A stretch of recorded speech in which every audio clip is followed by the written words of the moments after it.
am so honored. I am so honored. You all do not know how great and amazing this man is. Should I call you Doctor or should I call you Colonel Shabazz, sir? You can just call me Chaplain. Yes. You all, I got a series of questions. I'm going to do a beautiful interview with Colonel Shabazz, Chaplain Shabazz. Yeah. He is the first commissioned Islamic chaplain. That's right. And we are so proud and happy, especially me, Thank you. to find out and know more about yourself. So I'm going to start off. I'm going to do a little egg icebreaker, you know, whatever you want to call it. Yeah. Sir, what's your favorite MRE meal? Well, they have, I don't know if you know, they got halal MREs. Oh, they do? So we were the first Muslims to come in, and so we got our own meals. They call halal meals for Muslims. They call permissible meals for Muslims. So I never got one of those. I need to get one you need to be Muslim? I got to go to Supply and make Supply. So you can go to Supply. They got a 90-day supply.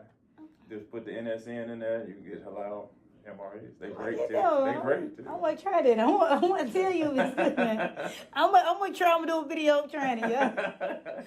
Also, question number 2.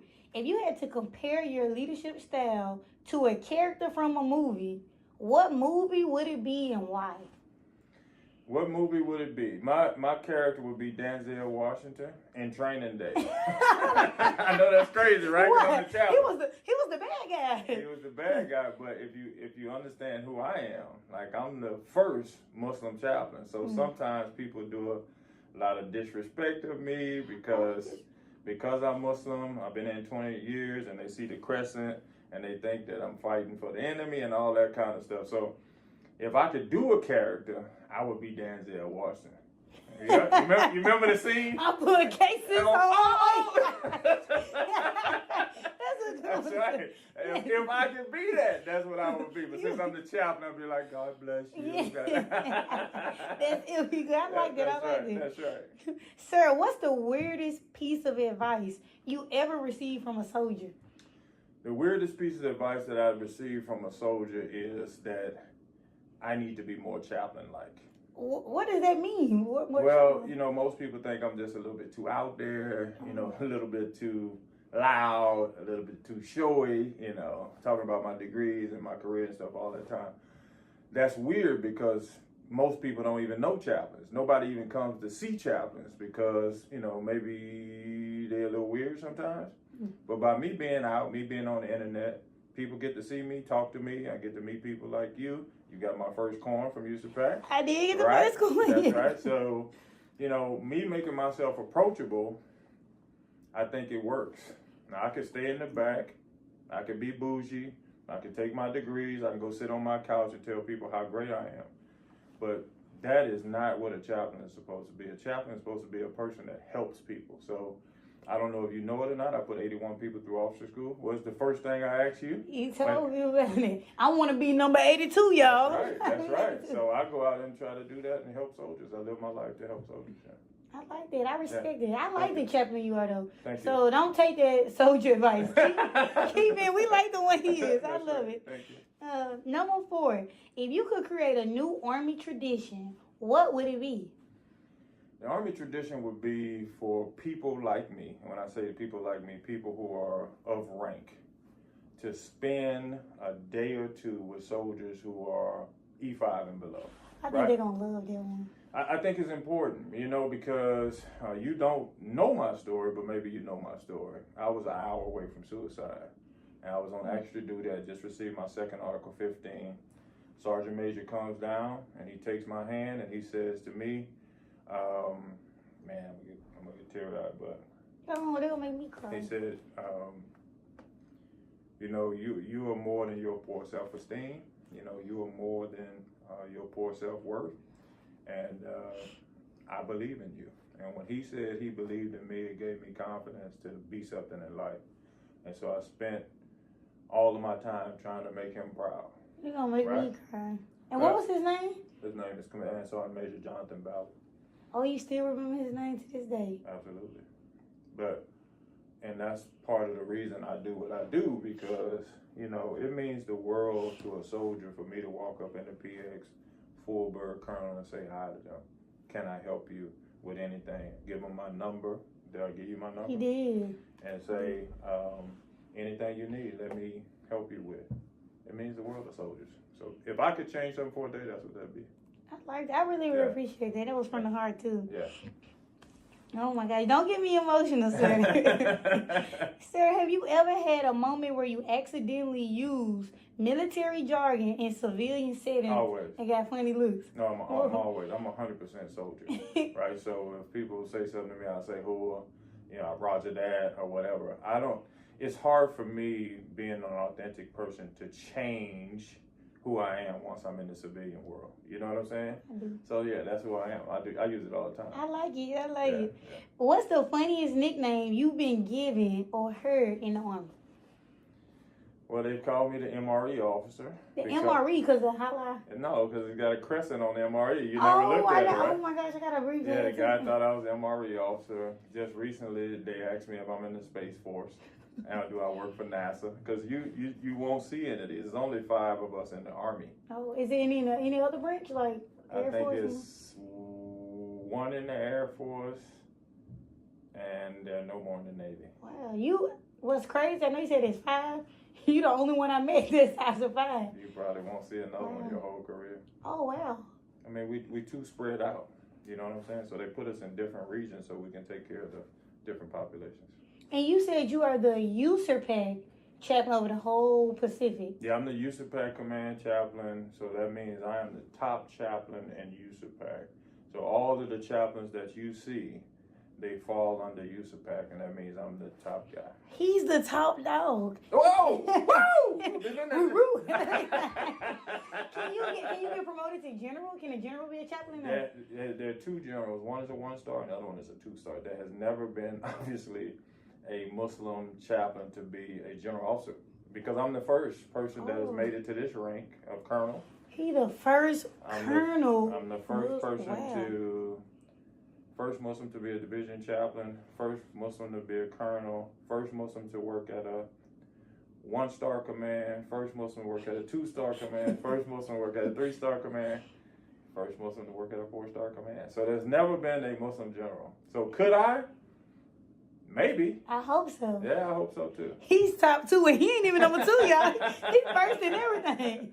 Yeah. Okay, that's really cool. Let me go. So now we just did the icebreaker questions. I want to make things, more personal. Question number 1. Can you share a bit about your background and what motivated you to join the Army? Ooh, that's another tearjerker. So, molested at 10 years old by a family friend. When I got molested, it set off all kind of crazy stuff in me. So, just kind of shut down, right?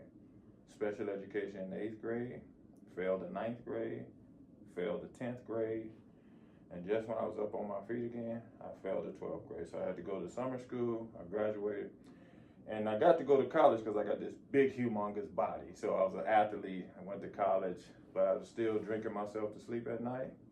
And everybody who looked at me for more than 3 to 5 seconds, I just beat the hell out of them. I was, because I gotta be honest with you, I didn't know if I was a man or a woman. I got molested, and I didn't have any men in my house, so I lived with 5 women, right? And so you go into a school, you've been molested, so any of the guys who kind of looked at me, I thought they were trying to punk me. So I just beat them up, right? Well, that came to a head one night, probably year 3. They shot me in the back, beat me with a shovel.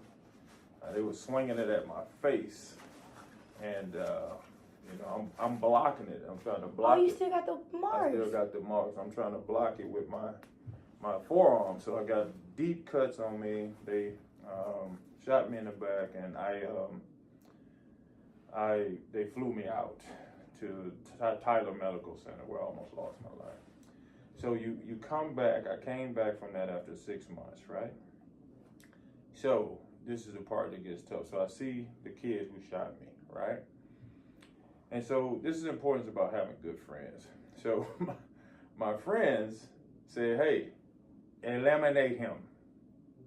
They told you to My friends. kill him, eliminate him. So they gave me a sawed-off shotgun, and they gave me a .45. So I'm going to do what guys do, right? They told me to do that. And it was one guy, I think God always sends one person for you. And he said, man, don't do that, man. Your mama's going to be disappointed in you, right? And so he stopped me from killing that guy that night, right?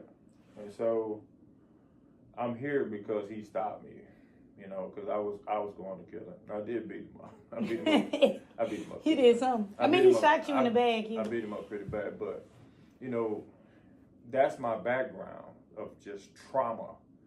And so for me, every morning, getting up, going to the gym, being a good soldier, inspiring people, that's what gets me up. Because at the end of the day, my children are watching me. My grandkids are watching me. And so if I can get up every day after all of that trauma, maybe when my kids in their darkest hours, they say, man, my daddy got up, I could get up. And somebody out here watching and hearing your story, Of course. they gonna hear that. And for you said you got airlifted to Tyler Medical Hospital. What state was that in, or city? That's Texas. Texas. So you from Texas? I'm from Louisiana. You from As you can Louisiana? see, when I I was in Saints. That's Yeah. right. But I was in school in Texas. And it happened in Texas. That happened in Texas. It's still Louisiana and Texas in the South, but you probably got some viewers from the South. Yeah. Somebody battling molestation, Yes. sexual abuse, assault, That's right. and they probably feel as though they don't have a way out, or they want to kill somebody or eliminate somebody. That's right. And your story, because what happened back then, that's what I love about you. Yeah. Because what the phrase is not about how you start, it's about how you finish. That's right. Because he said you failed to what? 8th grade, 9th grade, That's right. 10th grade. That's right. He got 2 doctor's degrees. What? 4 masters? That's right. Bachelor's degree? That's right. That ain't nothing but God. I don't know what it is. God. I mean, Or do you say Allah? Do you say God? God and Allah, same thing. One is in Something. Arabic and one is in English. Oh, so Allah Allah. is Arabic. Allah is just an Arabic word for God. Like Elohim is a Hebrew word for God. Jah is an African word Hey. for God, right?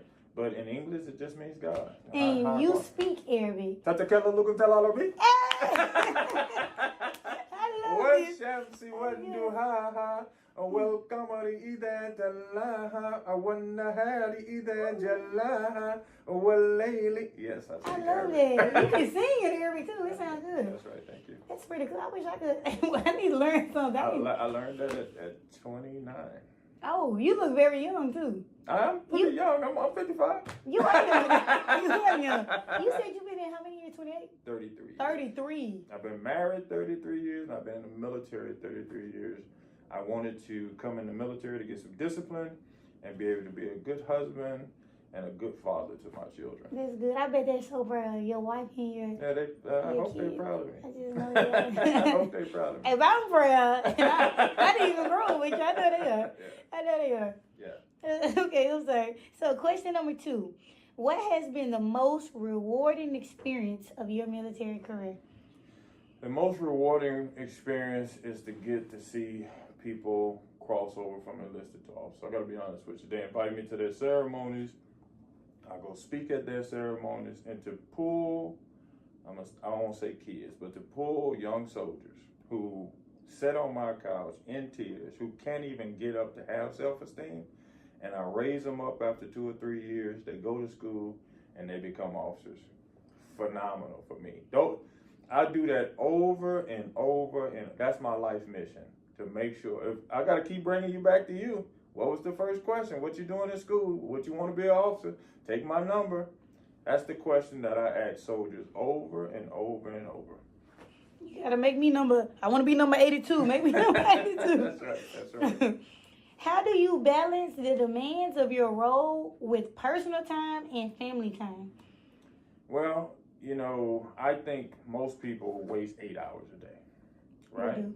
Most people waste 8 hours a day. So I took a different approach because I wanted to be in my kids' life. I wanted to be a good husband to my wife. So I get up at 3:30 in the morning and I go to the gym. So I get all my PT stuff done. I come home, I take me a little 20-minute nap, and then if my kids had to go off to school, I'll make sure I'm up with them. The wife is cooking, I'm putting them clothes on, stuff like that. So that part is done. I go to work, and at lunch, when most people kind of lollygagging off, I'm typing on papers, right, to make sure I got my education. That's how I got all those education. I've been in school for 25 straight years. Do you get tired of it? I do, and it's boring. However, if you talk about breaking generational curses, you got to be the person to break them. So did your family go to college and get degrees? Are you the first doctor in your family? I'm the first doctor in my family, but I made sure my wife got a good degree. She went to school at night. She got her degree. My daughter's got degrees. My son got degrees. Yeah. Oh, y'all, excellence in your family. Black excellence. Well, yeah, absolutely. But I think you got to set the standard for that. It's just not going to haphazardly happen. You know, it's like we tell our kids to read, right? Yes. And they see you watching TV all that day. You tell them how important education is, but they see you watching TV all day. They saying, yeah, Mom, that TV is important. Reading is not, right? And so if you set the standard, kids want to follow you, right? You got 3 babies, right? I do. Yeah, I know, because I watch your videos, right? So those kids are going to imitate you because they don't know nothing else to do. So either they're going to imitate you or rebel against you. And so we set a standard in our house, just simple stuff. We give you a book every Sunday. You do a presentation to us. Whatever you could take whatever the book you want, but you got to read. And so we're teaching you 2 lessons. You got to read, and then second of all, you'll be used to standing up in front of people reading every Sunday. So we're teaching them. We're putting an environment of learning to ensure when they stand up in front of our audience, they know what they're doing.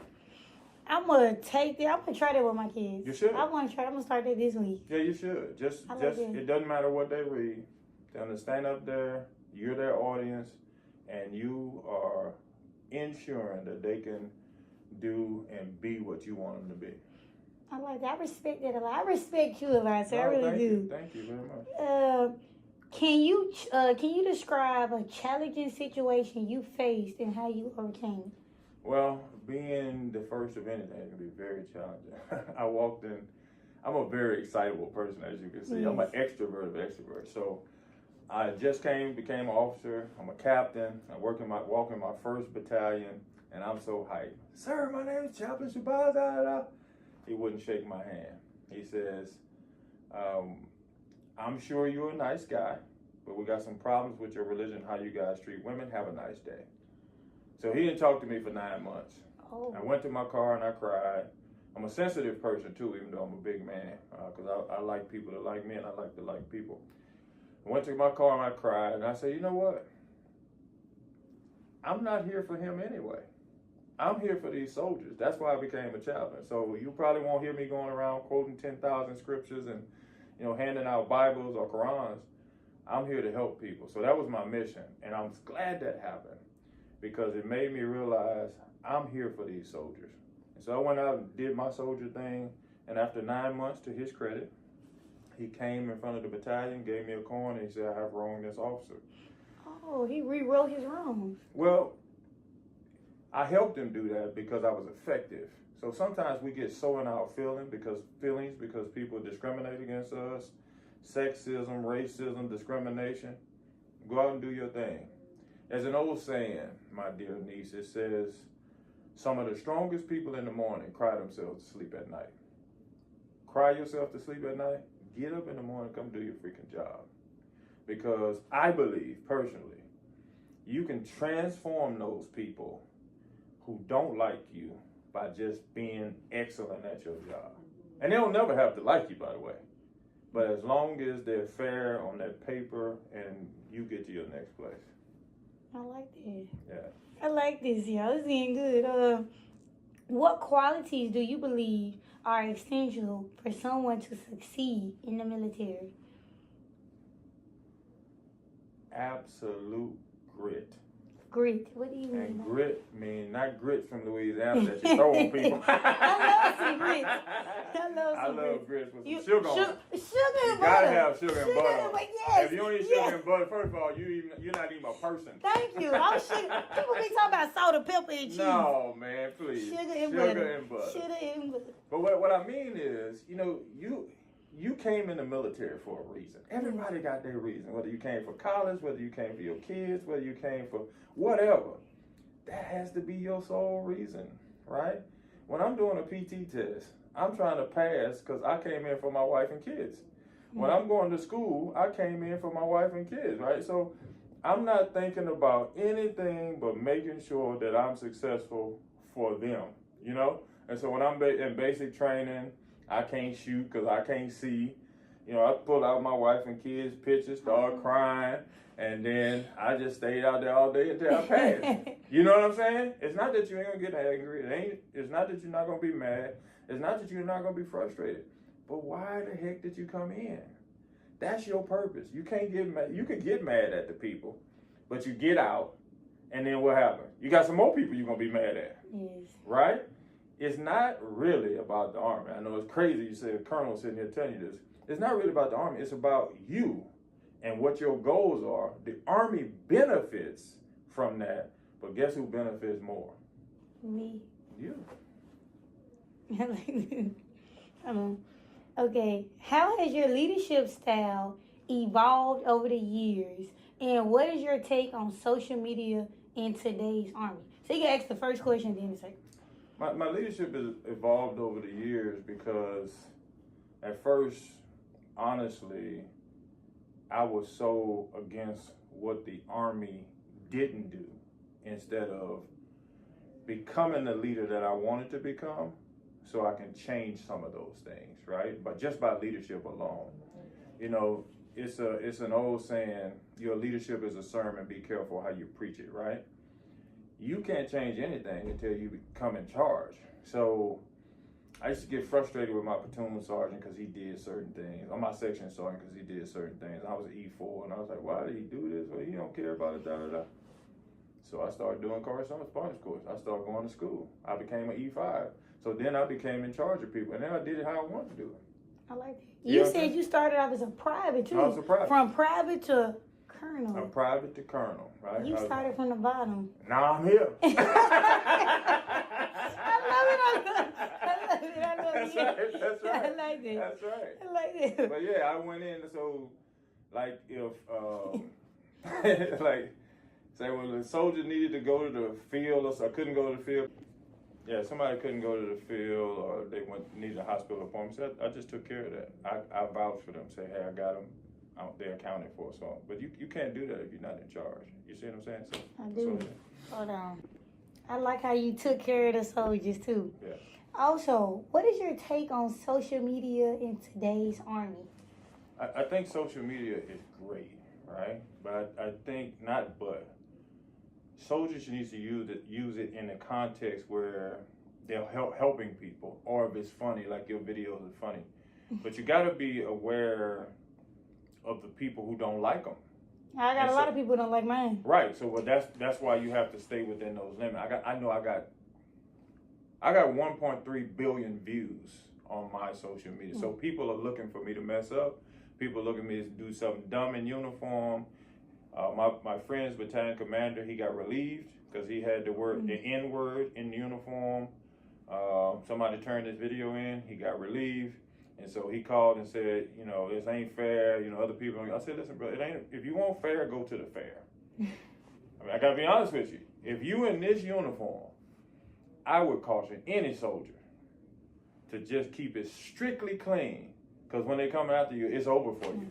I'm getting scared then. Well, you should be. I mean, honestly, and I gotta be honest with you, because when you're in this uniform, you represent the United States, and so whatever you got in the background, if somebody don't like you, they just turn it in. They got an investigation, and if you got multiple videos like that, they can take you down.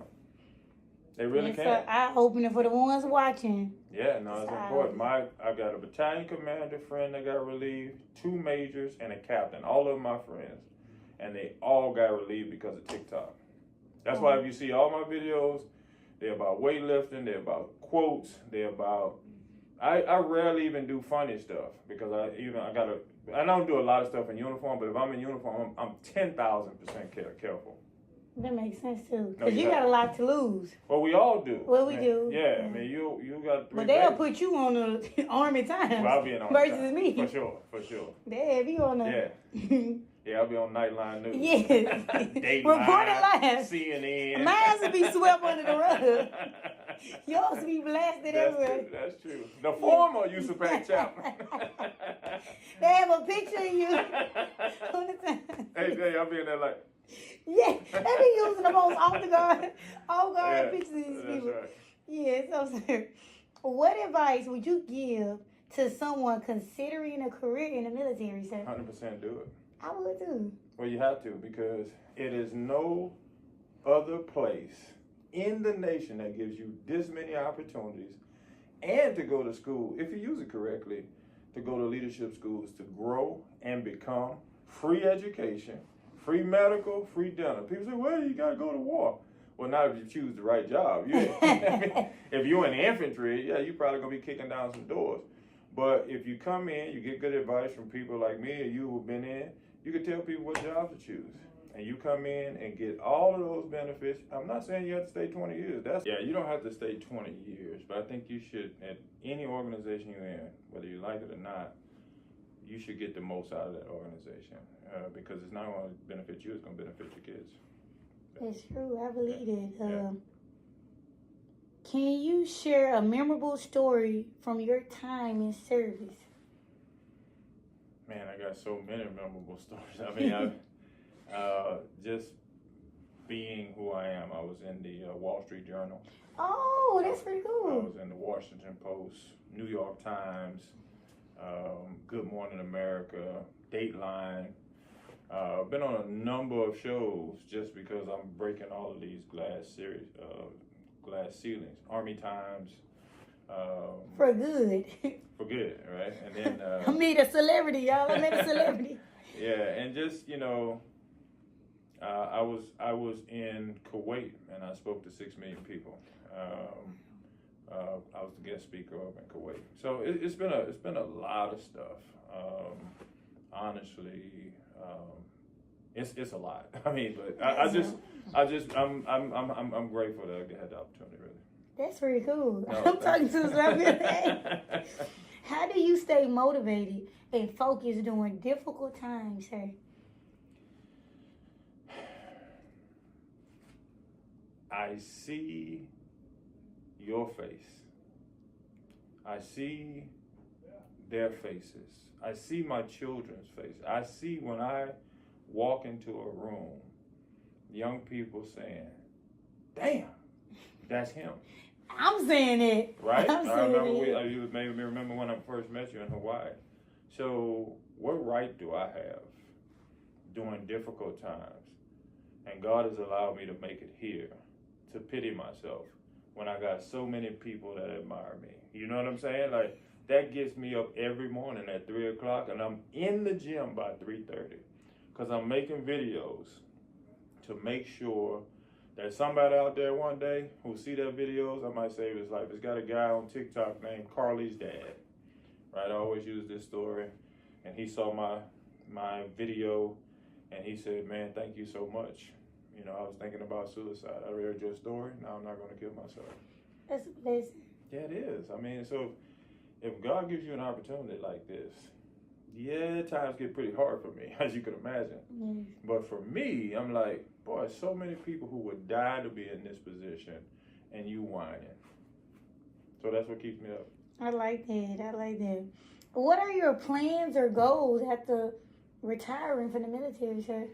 Well, my ultimate goal is to be a college president of HBCU. Hey, I always wanted to go to the HBCU. Well, I know. You said you was going to pledge at HBCU. Them D9 started eating me up. I thought I was shouting him out. I see. He's a cute dog. I wanted to be they say I can't say what I want to be.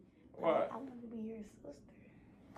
The Delta? Yeah, oh, you said it, yeah. Why you can't But they say say you're not allowed to say what you wanted to pledge. That's what they said in the comments. Well, that's not. Well, you know, people are funny about stuff, but when I told people I wanted to be Omega, of course the Omegas.